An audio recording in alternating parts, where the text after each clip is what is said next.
Just wanna be alone with you.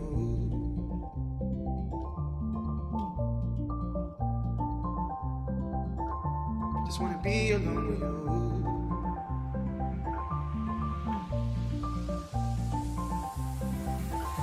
Just wanna be alone with you. Same old thing that keeps me around. And if you wanna come around, baby, it's cool. And if you wanna fuck around, baby, I do. Just wanna be alone with you. With you. With you. With you.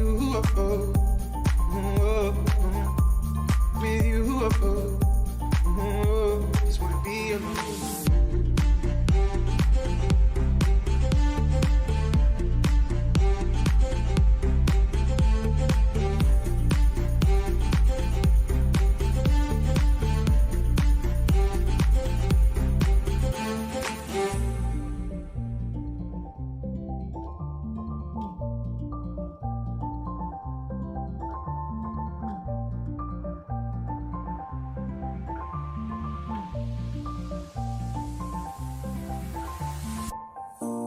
Your name again. I've seen so many of them come. Want me just play pretend? All your girls, they just wanna have fun. But it's the same old thing that we all see.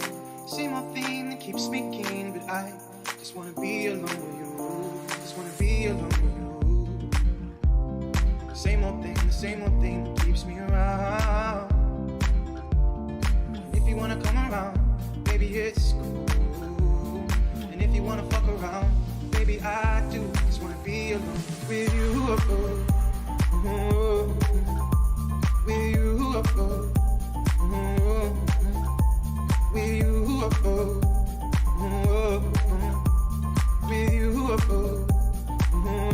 Just wanna be alone.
Let's go.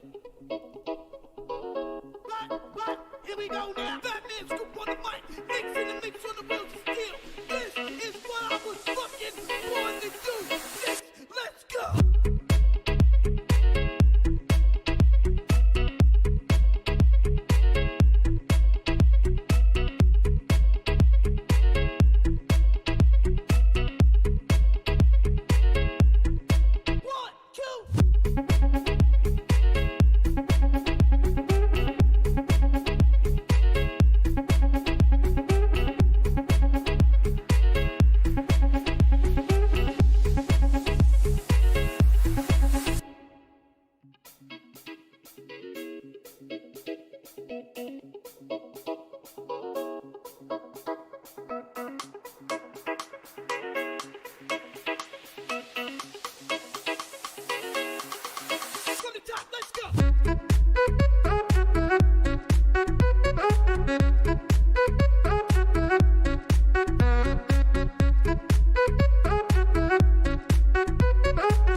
Okay, welcome back, everyone. We're starting our the second half of our second day working together in the third Latin American workshop for research in depression and personality.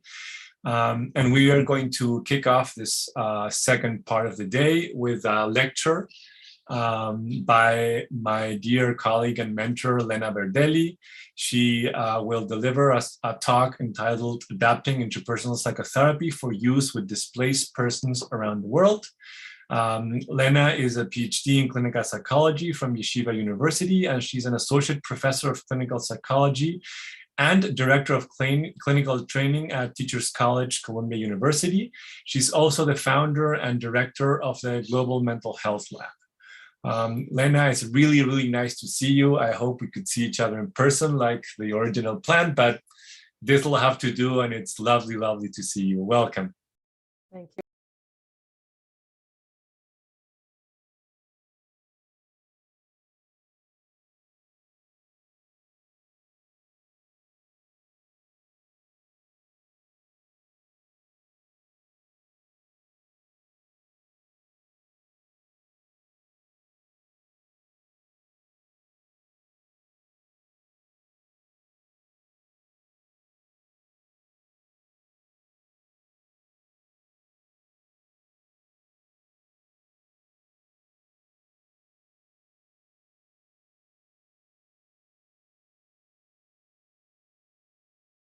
Over there, in other parts of the world, in South America. So, One second, Lena. So, are we? Okay. Thank you. Okay, nice. Okay. So I'm going to talk to you today about how we have been thinking in the last, I would say, 20 years of global mental health work, in how we try to adapt in content and delivery this evidence-based therapy that we have been using for many years in the West, interpersonal psychotherapy, but for displaced persons around the world. So I, as Alex said before, I'm the founder director of the Global Mental Health Lab at Teachers College at Columbia. And here you can see some of our sites. Now, you may notice that a number of these sites involve work with populations with the countries that have very high, number of displaced populations. Colombia, for example, we work with internally displaced women there. Right now, we have a study in Peru funded by UNHCR, the United Nations High Commissioner for Refugees, working with actually Venezuelan refugees, Venezuelan refugee therapists who are treating Venezuelan displaced people in Peru. We had a number of studies in Lebanon funded by Grand Challenges Canada and the ESRC in the UK to work with Syrian refugees. In Bangladesh, we have a study, an ongoing study. I'm going to discuss this also today, working with Rohingya refugees, a population that underwent recently a genocide from Myanmar. And recently we have been working in Tanzania with refugees from Burundi and Congo. They came different waves, and the Congolese refugees have been there for years and years, and the Burundi refugees are more recent. So the treatment that I'll discuss is IPT, which my team and I recently disseminated and hand over the copyrights to the World Health Organization, WHO. And the team was, of course, led by Myrna Weissman, who is the founder of psychotherapy. I was the lead author of the manual.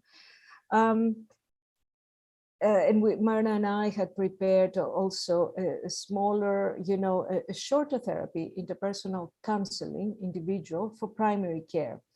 Actually, you can download free of charge this group IPT manual from the WHO site. Let me tell you a little bit about IPT. It's one of the two evidence-based therapies with the highest level of evidence and literature for depression, the treatment of depression. It was developed in the 70s by my mentor and now colleague Myrna Weissman and Jerry Clareman. It's a time-limited psychotherapy, and its focus is on improving symptoms, depression symptoms, and interpersonal functioning. And the principle of IPT is very simple. It assumes that depression is triggered. You notice we don't say is caused, but triggered by interpersonal difficulties and crises in one or more of the 4 problem areas. Grief, and by that we mean death of a person significant to the patient. Interpersonal disputes, overt or covert disagreements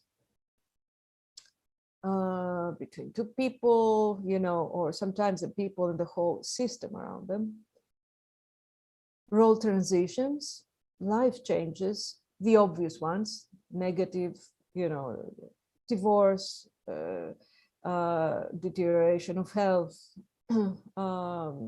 The displaced people have, as you can imagine, cascades of losses and life changes. But sometimes, and this is the paradox in depression, positive life changes can bring on transition, can bring on depression. Like, getting a promotion. Or going into retirement that you planned, that you had dreams about, that you always wanted, and finally you are there and you can't enjoy and you can't find your way, because every step forward also involves losses, right? Losses of freedom, loss of familiarity, loss of attachments, loss of self-definition. And then the 4th problem area that we have seen is triggers depression is interpersonal deficits. And by that we mean really loneliness and social isolation. In fact, interpersonal deficits was the original term, but through our mental health, global mental health work, we use the loneliness and social isolation, terms. And that's what now Myrna Weissman and colleagues have been using.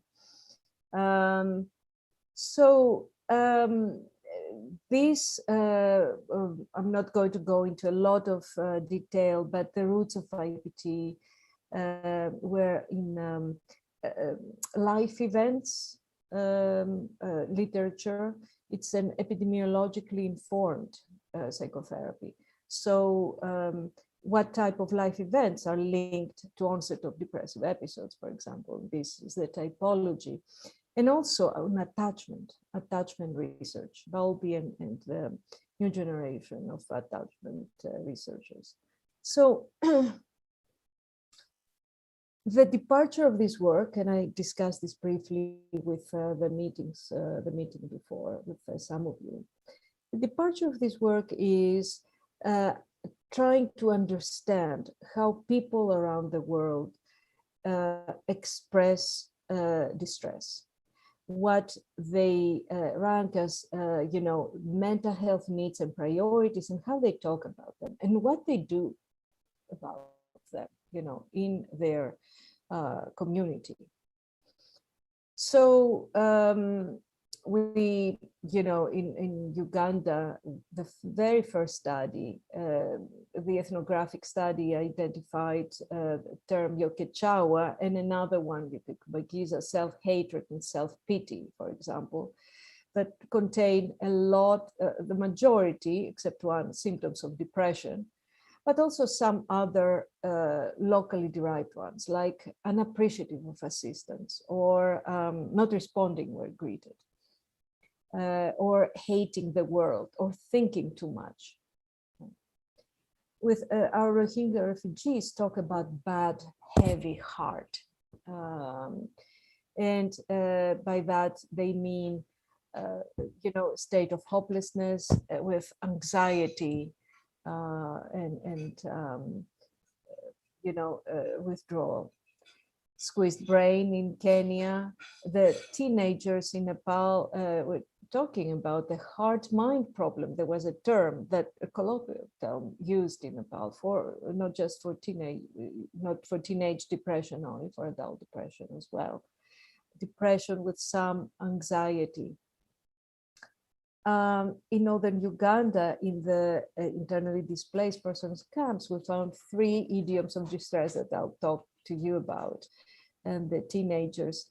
And in primary care clinics in Goa, we talked about the stress-related conditions. So we take into consideration, what makes sense and how to address these common, mental conditions.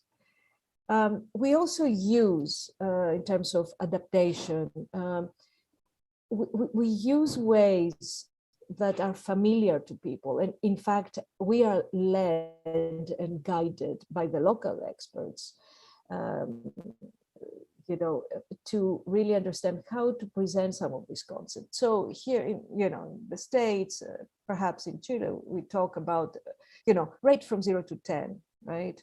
Or in the PHQ, more days, several days, nearly every day.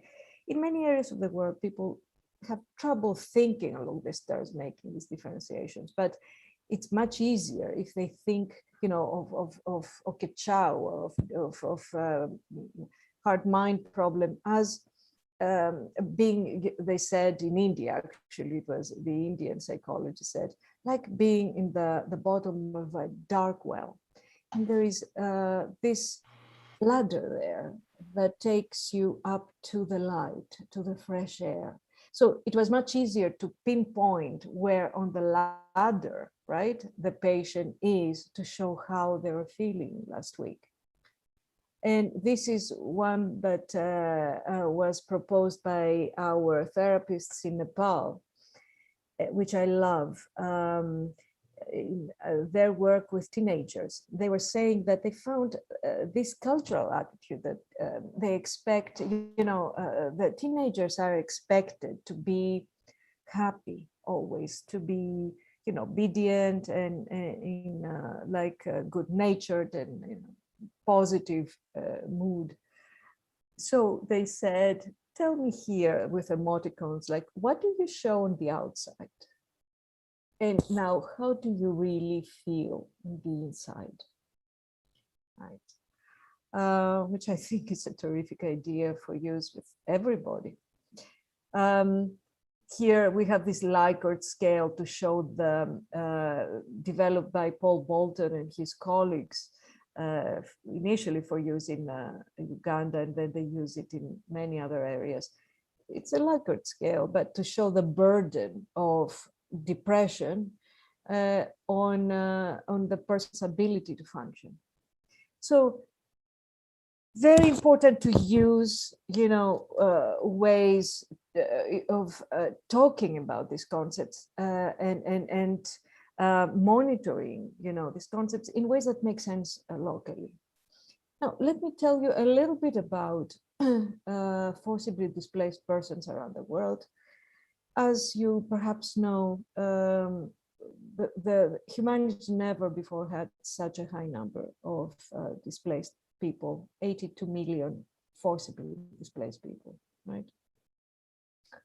The refugees under UNHCR mandate are 20 million and close to 50 million IDPs, internally displaced persons. Then they have the asylum seekers, and then Venezuelans who are displaced abroad. They are not exactly under, UNHCR mandate yet. Some are asylum seekers, but the majority are not. It's very, well known now that the majority of people who are displaced don't go to countries that can afford to house them. They're hosted in neighboring countries, and 86% of them are hosted in developing countries, countries that are really struggling themselves, right, to feed their citizens. And 2/3 of them, a little more than 2/3 of them, originated from just 5 countries: Syria, Venezuela now, Myanmar, South Sudan, right, and Afghanistan. In the majority, there are people from 18 to 59, and Turkey, you see the major hosting countries and major source countries. So let me tell you how we started this work. Because when I first was invited by Paul Bolton to do work with internally displaced populations, I never thought that, psychotherapists could work in the context of humanitarian, crisis, where I then thought that people's other type of needs need to be addressed first, and primarily.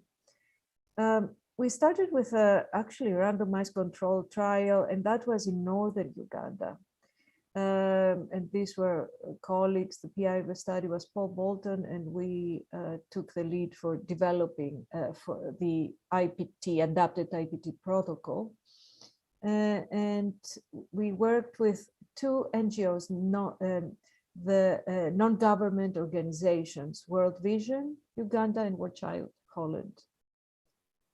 You may remember about this. It's one of the worst complex humanitarian emergencies in the world, 21 years of civil war. Now it's basically resolved. The LRA has largely moved out of the area, in Congo and other areas. But it was incredibly,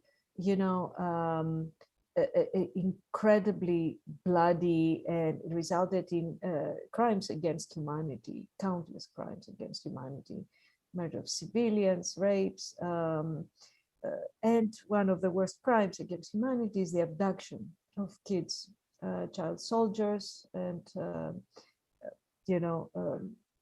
slavery. So 1.5 million people lived in IDP camps. Just to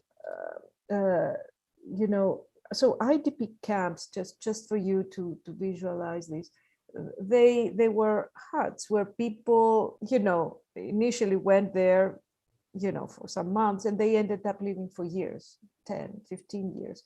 Their kids born there in captivity, basically, protection/captivity. And because of the abductions that were rampant in the area, many of our kids, like 40% of them, 42% of them, were abducted. And look at, the things that they have been exposed to.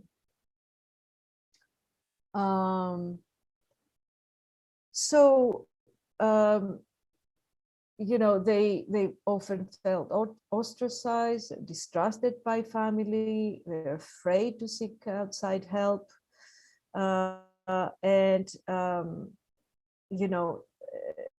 social development, education, understanding, or living with their community was really, really limited. Especially those abducted for years, they just didn't know when they were released back to the community. They didn't know how to be, among a group of other kids. They have a lot of also social developmental gaps. But what is amazing is the plasticity of the brain and the resolve of, human beings to find ways to adjust to even the most difficult circumstances and move on. So when we did the Bolton team did the ethnographic study, they identified 3 frequently comorbid syndromes of distress.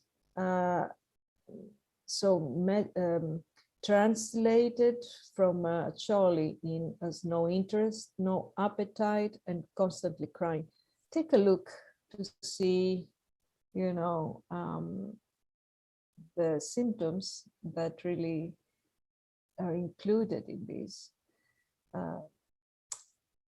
Perhaps you'll see that they include some depression symptoms, certainly anxiety symptoms, a couple of PTSD symptoms, but also externalizing symptoms, right? Disobedient, insults, you know, people, which is exactly what we see around the world with kids who have been severely traumatized. And the team also assessed the functioning. They generated these gender-specific lists. This is what the boys were doing on the left, the girls were doing more things on the right. So we had 3 conditions because we had already done a randomized control trial where we adapted group interpersonal psychotherapy for adults in southern Uganda. We adapted it culturally, we adapted it for, you know, context. We found very good effects, but we had this nagging question: is it IPT or just, you know, if you put kids together in a group to play, to be with each other, to support each other, perhaps that's enough. We don't need bells and whistles of therapy. Let's test that. So the other condition was the creative play, which was the treatment as usual condition, as we call it. And then we had a wait list control condition to see if any of them would really differentiate from just, you know, attention and assessment. So we have 12 groups, 6 to 8 teams per group, divided by gender, otherwise they wouldn't open up. And the sex of the therapist had to be the same as the sex of the of the participants. And that we found evidence there through, you know, open-ended questions for all 4 problem areas. In the South, we found evidence for 3 out of the 4. They felt that social isolation and loneliness was not a trigger of depression there. But in the North, given these developmental gaps that we talked about, they felt that it was a depressogenic factor. So creative play, we used it exactly the way the NGOs usually, you know, use creative play. They do these amazing exercises, actually, this Gestalt, you know, trust building exercises, a lot of joy. They were, because they were teenagers, they were creating this play at the end, and the caregivers came to watch it. There was a lot of joy in these groups.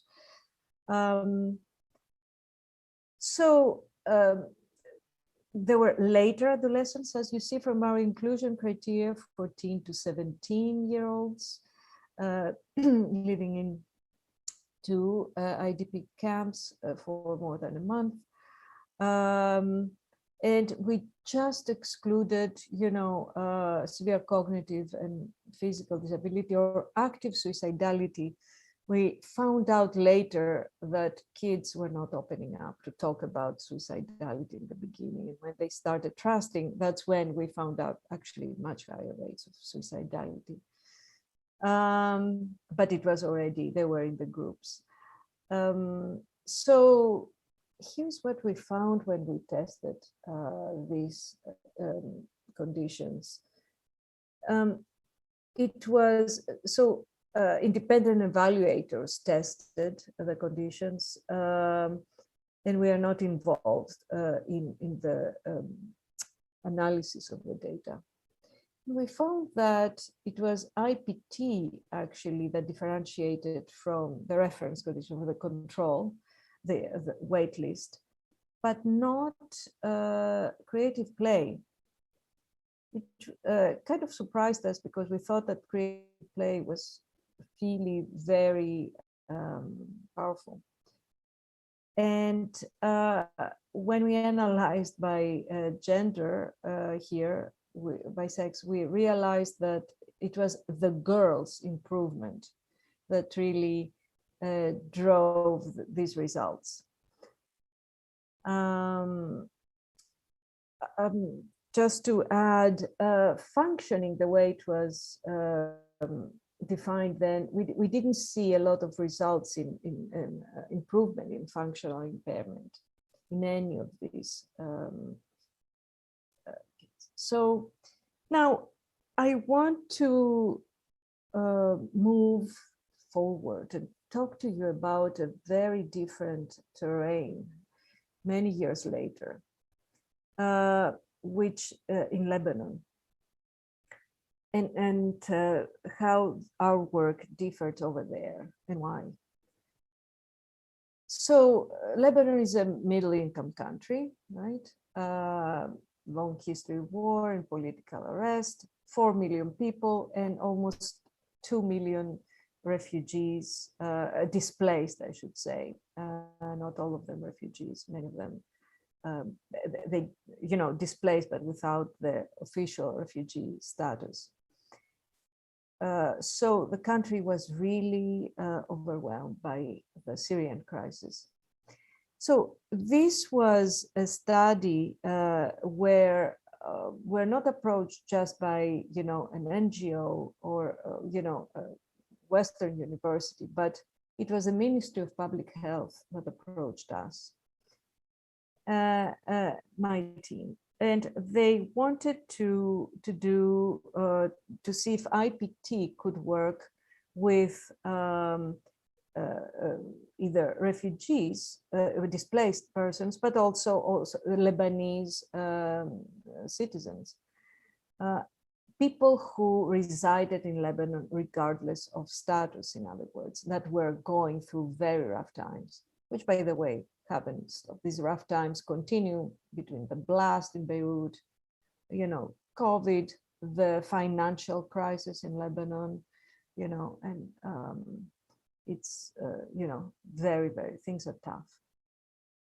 Why? What was the reason? Well, they said that because of the multiple randomized controlled trials now of individual and group IPT in high, middle, and low income regions, for depression, but also the growing evidence for post-traumatic stress disorder. It was already a therapy that was recommended and disseminated globally through WHO MHGAP intervention guide. It has been used and tested and used by not just specialists in primary care, but also non-specialists. And they felt that the interpersonal focus of IPT made sense, given, the experience of both the Syrian refugees and host population, grief, role transitions, disputes, loneliness. They felt were very relevant. And they also, we heard that the emphasis of attachment in IPT appealed to many psychoanalytic therapists over there, because there are many therapists in Lebanon who were trained in France and in French countries, and they were psychoanalytically oriented. So we did this work since 2016, and now we are in some ways, in phase 4. But we used a model of training to build capacity, the apprenticeship model. We developed in southern Uganda, and we used it in northern Uganda, and then colleagues around the world have been using it.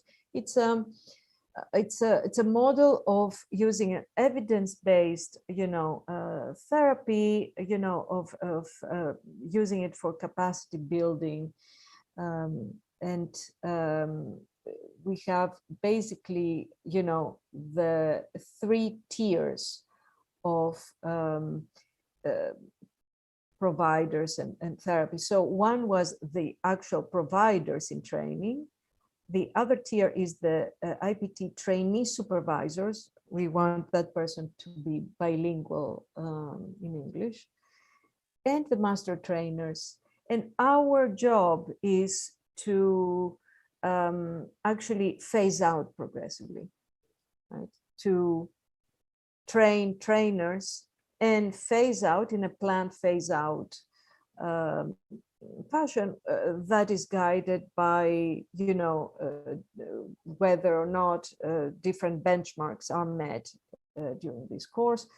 We phase out while the local colleagues take over. And we are very proud to say that in Lebanon, we have now very well trained providers, supervisors, and now our master trainers in training to become master trainers and delivering excellent IPT adapted for use locally. We use the model, dissemination implementation model that was, targeting monitoring factors on policy, provider level data, patient level data, local systems, and accountability mechanisms. I don't have time to go into all these, but I just wanted to tell you about the importance, something that I learned in Lebanon very well and stayed with me from now on. The importance of policy when we do this work.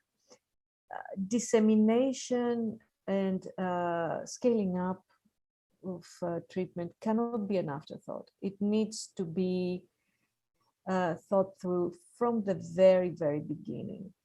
So we had the Ministry of Public Health that had a national 5-year, and now they extended it to mirror the MHGAP, the Mental Health Action Plan. There was a strategy, a 5-year strategy that had a human rights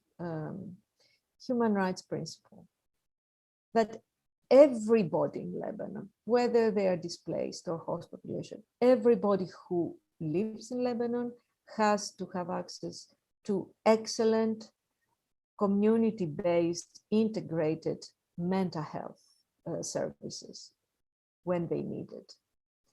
So Rabil Shamai, this wonderful colleague and now friend, the director of the mental health unit at the ministry, realized that, this is a great strategy, first of all, to use the momentum of building services, but not vertical systems just for refugees that fizzle out soon, but for everybody, including the displaced people. But, and that is a strategy that also minimizes resentment from the community, right?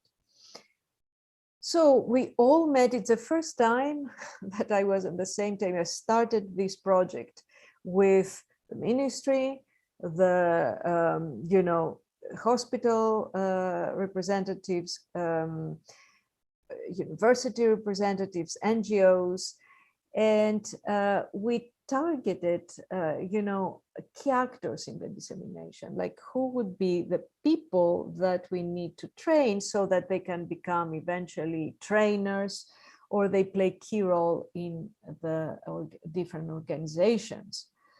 We use the competency-based training. We monitor skills, but provided a lot of support. And also a continuing education model. If I never now use terms like training to just mean the workshop, the training workshop. Training means supervision, right? So it has to be a continuing education model. The former providers become supervisors. That gives opportunities for professional advancement and reduces the brain drain. And we have been forming learning collaboratives to continue, this education model and advancement of IPT. So this is how we started, and this was the more recent training. We have predetermined milestones for what constitutes competent IPT training providers. They have to attend the training workshop, they have to pass a knowledge test, they have to be supervised on 3 cases, and at the end they need to meet, the 70% competency for the 3rd case. And also milestones for trainee, for supervisors in training. In their majority, our providers, were women, and 2/3 of the supervisors were women, mainly Lebanese, clinical psychologists, employed full-time in hospitals, NGOs, ministry, master's degree in their majority.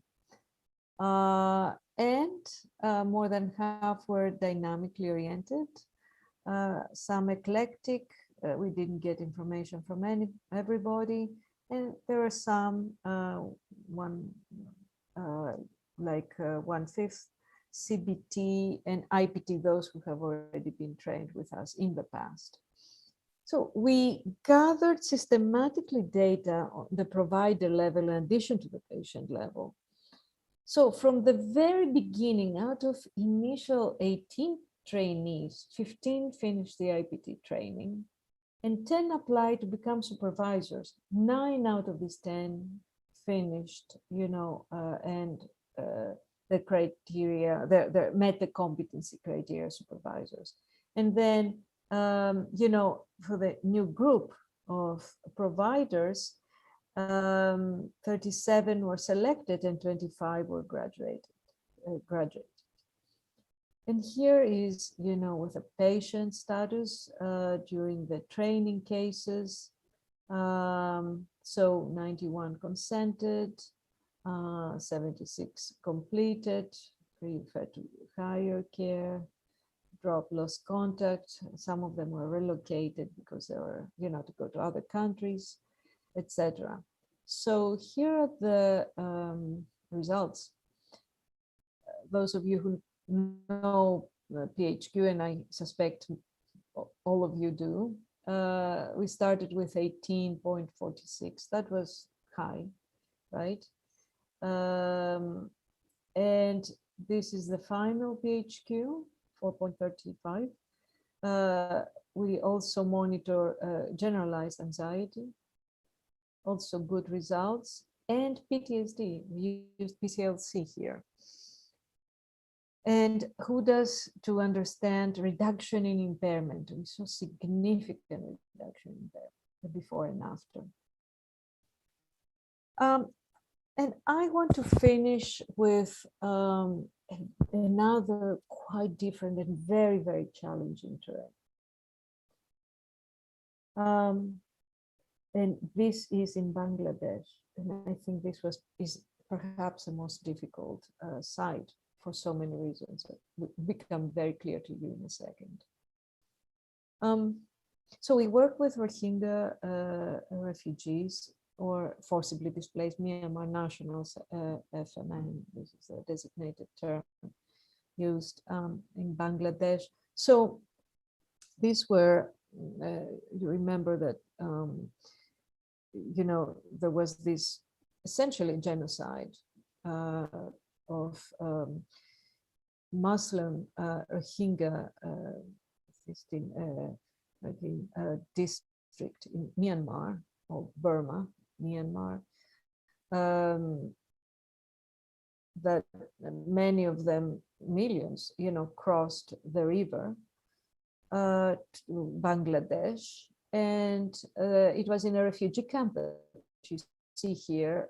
Well, not one, actually it was a conglomerate, 900,000. I've never been to anything like this before. Kutabalunk had 900,000 refugees.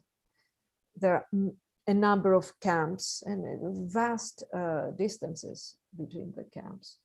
Very, very tough conditions. Many times, they had to evacuate again the refugees because of flooding. This is our team there.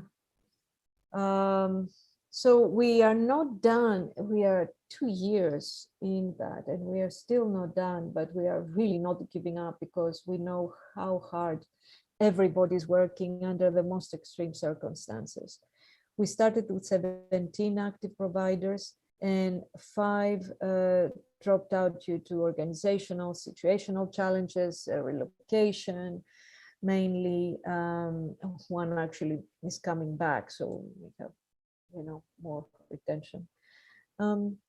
We have UNHCR and partners, BRAC, which is one of the largest NGOs in the world, TAI and GK. And so far we have 22 cases and 13 active cases, 22 cases terminated, 13 active cases, and 15 cases of people who dropped out and mainly relocated to other camps. So this is what we had, the PHQ again, before and after. This PHQ had been locally validated in Bangladesh.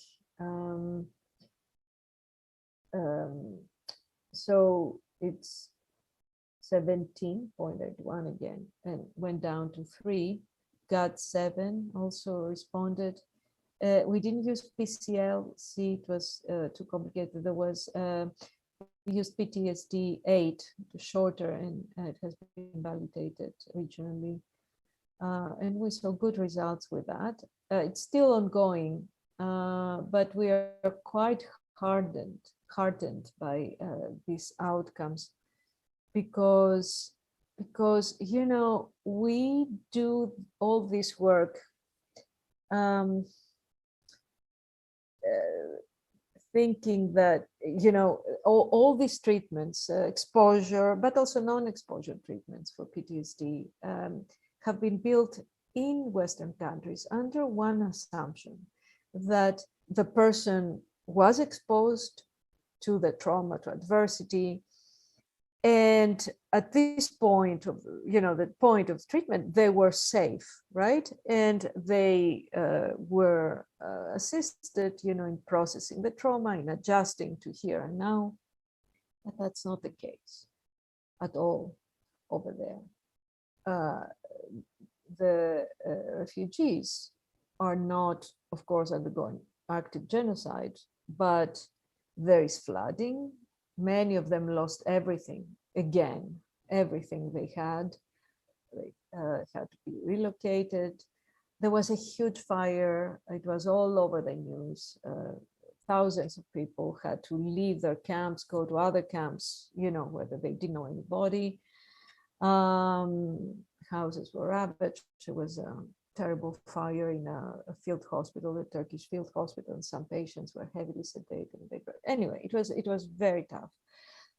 And violence, gun violence, riots. They had to evacuate some of the close the camp to some of the therapies. COVID, that is rampant. A number of our patients, a number of our therapists got very sick. They lost loved ones. So the adversities are still happening. So we are trying to help, and train, trainers to assist in the processing in assisting people to adjust, I should say, to their lives and improve depression. To us, it's amazing that although the circumstances get worse, people get better and more hopeful, and they find again the energy and motivation move on, to find, to try to find education for their children, which is a huge priority, to make sure they're healthier, find safety and food and perhaps work. Many of our treated patients wanted to start working and volunteer or participate in microfinance activities. So I would like to have a little bit of time for questions here, so that I'm not going to talk to you a lot about, Colombia or other cases, just to tell you about this great work we are doing in Peru. We have wonderful, some Peruvian, but mainly Venezuelan refugees who are helping amazingly, using IPT, their communities. So let me leave some time for questions that you may have. And thank you for giving me the chance to present this work.